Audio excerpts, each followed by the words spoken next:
Could you just give us your opinion on why President Obama has made the decisions he has in terms of militarily going into Afghanistan the way he has? Just do you think he feels trapped and he didn't really want to do it, but politically thought he had to, or do you think he thinks he's just doing the right thing because he believes it? I'm a pretty fierce critic of Obama, as I am of basically anyone in a position of power, especially those in this country. I wrote a piece recently, let me see if I can find the quote, where Barack Obama, back in 2006, made it very, very clear what his plans were to be in Iraq for the long term. Yeah, I've got it here, just a second. Back at the Chicago Council on Global Affairs on November 20, 2006, in a speech titled A Way Forward in Iraq, then Senator Barack Obama declared, quote, "Drawing down our troops in Iraq will allow us to redeploy additional troops to northern Iraq." That's an interesting geographical trick. Anyway, and elsewhere in the region as an over-the-horizon force. This force could help prevent the conflict in Iraq from becoming a wider war, consolidate gains in northern Iraq, reassure allies in the Gulf, allow our troops to strike directly at al-Qaeda wherever it may exist, and demonstrate to international terrorist organizations that they have not driven us from the region.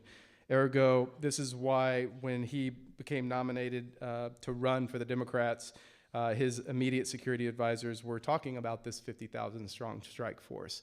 And anyway, I've written a lengthy piece. I won't get into the details, but the U.S. is not going to pull out of Iraq. At a minimum, we'll maintain 50,000 troops there indefinitely. And he said that back in 2006 on March 16, as in a little bit less than 1 month ago. In light of what Barack Obama had said back then about northern Iraq, General David Petraeus, head of U.S. CENTCOM, he's in charge of the entire Middle East for the U.S. military, told lawmakers that the U.S. military may set up additional headquarters in northern Iraq even after the September 2010 deadline.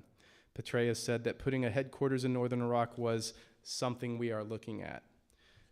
So there's that, but basically, Barack Obama has followed Bush policy, foreign policy in Iraq to a T. He's made no changes whatsoever. And in Afghanistan, that's where he's really made some dramatic changes away from Bush policy and tripled the number of American troops there so far since he took office. So his foreign policy is not different. He's still following the same, literally, if you understand foreign policy in the U.S., things like the National Security Strategy and the Quadrennial Defense Review Report, key documents that determine what is U.S. foreign policy, they don't change with each administration.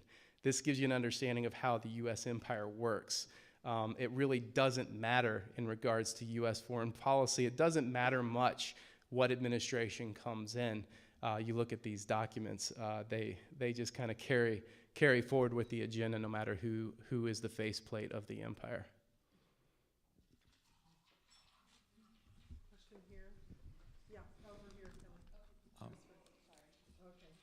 Oh, I just wanted to thank you for your bravery in both being there and reporting. I think it's very educational and important. My question is regarding radiation safety and the depleted uranium, especially in the tanks. I mean, don't they have dosimeters in the Army that would monitor the extent of radiation to the soldiers? And is that public knowledge?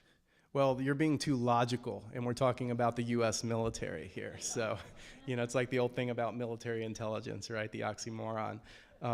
Where, I talked to guys, some of these guys I interviewed for my book. One guy, Cliff Hicks, was a tank commander in Baghdad, driving around one of these M1 tanks, and he literally said, we would joke about it. We knew we're sitting on this stuff, and we knew we were loading, rounds, DU rounds to fire from our cannon of our tank, and we would just joke about it. It's just kind of this weird sociology where, every once in a while I'd hear about soldiers, there was the whole thing about the shots. We're going to give you these, shots to make you immune to anthrax and other types of chemicals that might be used against you in the field. And every once in a while there'd be a little uproar if some soldiers refused to take the shots because they were afraid of what it might do to them. But aside from that, unfortunately, I don't know if it's like this mindset in the military that you get after going through boot camp, but there's tremendous peer pressure and certainly pressure down from your command to not get out of line, not question any of this stuff, not question the equipment, just assume that it's all safe and tested and all of this kind of stuff. But I haven't yet run into any soldiers that would refuse to do this or want to try to get into some dosimeters to check it out, unfortunately, even though most of them are fully aware, like, yeah, we have these types of munitions, and then we have these DU munitions, and I've spoke with soldiers who were participating in the November 2004 siege of Fallujah who said, we were issued special weapons only to be used in Fallujah, only specifically for that operation. And yet they use them, and I think most of them, they're so afraid of, they're oftentimes threatened with, if you disobey this is treason, because here we are in the field and you can be shot. And so even though they're bogus threats, you're under tremendous pressure, and I'm not forgiving it, but to understand it, that they're under just tremendous kind of internal and top-down pressure to conform. This is on kind of the wider regional question. What about depleted uranium and white phosphorus in the weapons that the U.S. supplies to Israel? Well, look at Gaza. Yeah, we have plenty of footage of the last siege of white phosphorus being used, both from the air and on the ground. Al Jazeera has a lot of good footage on that. Absolutely, it was used. I saw them use it in the Lebanon War in 2006 in southern Lebanon, both of those, along with cluster bombs. In southern Lebanon, in the last 48 hours of that war, when the ceasefire had already been declared and everyone knew the truce was coming, in the last 48 hours, the Israeli military dropped more cluster bombs on South Lebanon than the U.S. did in the entirety of the 1991 attack against Iraq. Over 1 million cluster bombs that today continue to maim and kill mostly children in the fields. And DU was certainly used, different types of weapons, and certainly lots of white phosphorus. And the thing with white phosphorus is, I don't understand why this is a weapon that's basically, it's a chemical weapon in that it's an incendiary weapon. You could make a very rough analogy to napalm, but when it hits you, it burns all the way down to the bone. You can't put it out. And it's, according to the Geneva Conventions, it's not a banned weapon. I don't know why it's not. It should be, but it is a restricted weapon. And the restriction is that you're not allowed to use it in an area where there may be civilians. And Gaza, 1.5 million, mostly civilians, in one of the most densely populated area on the planet where they can't run away.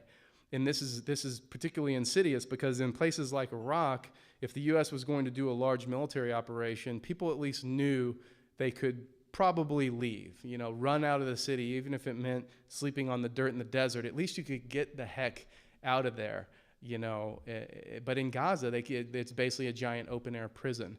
And so it was particularly evil that these types of weapons were used there, and there was basically nothing that people could do, to run away from it. And certainly, when we talk about the Geneva Conventions, I mean, all of the legislation and everything is there, and they're really great to have these laws of war, but the problem is, whether it be Gaza or Iraq or Afghanistan, is the U.S. being the empire with veto power in the UN on the Security Council, the odds of prosecutions, plus the problem that the U.S. is not a member of the International Criminal Court, because if we were, most of our presidents for the last 100 years would be in the dock.